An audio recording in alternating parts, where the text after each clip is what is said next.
A couple of years ago, as a family, we were traveling and having a tour over the Kashmir region and the higher parts of India.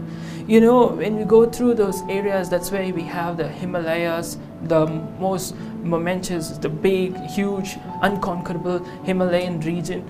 And I remember the Lord showed me this amazing thing. I was standing on the foothills of one of the majestic mountains, the Himalayas, not exactly the foothills. I was just standing and I was just looking up at seeing how awestruck it is, how amazing it is, how huge the mountains were. And the Lord showed me like, oh my gosh, I look so insignificant in size of this big mountain. I look so small in size of it looks so unconquerable. I do not know, but it's amazing. It's so brilliant. It's so majestic and so powerful. But at the same time, when I looked at that, it reminded me of like the Everest, how much more big a mountain like the Everest would be. I was like, oh my gosh, this is so amazing. This is so awestruck in my mind. But at the same time, the Lord reminded me that as a family, we were flying towards this place. We actually flew above some of the Himalayan ranges. But the same mountains which look so big, so huge, so unconquerable, look like small ant holes when we look from above, from the flight.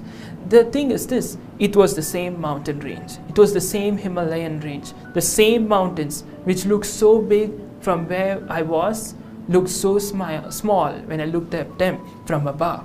What was the difference? The viewpoint was different.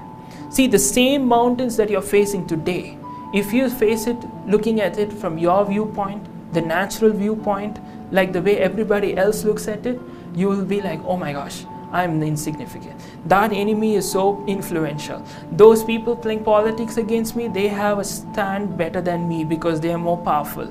Look at me, I have no chance with that sickness, it's incurable. Look at the reality of my situation. The economy is going down, the stock market is low. How am I ever going to be able to thrive through this season of my life? Yes, you are looking at it with a natural perspective, but I'm asking you to look at it from a haba perspective, from a viewpoint, the way God looks at it. Start looking at the same problem from above. You'll look at it and see like, oh my gosh, I was so scared of this. It was so unconquerable. It seems so small.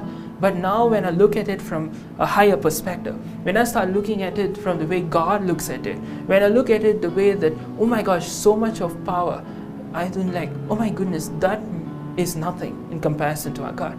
That is so small. That's just like an ant-hole. That's the way you will see. So the first thing I want you to do is to start looking at your circumstances, looking at your challenges, start looking at it from the right viewpoint. Don't look at it from the natural viewpoint. Look at it from the heavenly viewpoint. Look at it from a higher viewpoint. Look at it as to God is looking at it. Because when you start looking at it the right way, that's when you will be able to see the first step in conquering the challenges that you're facing.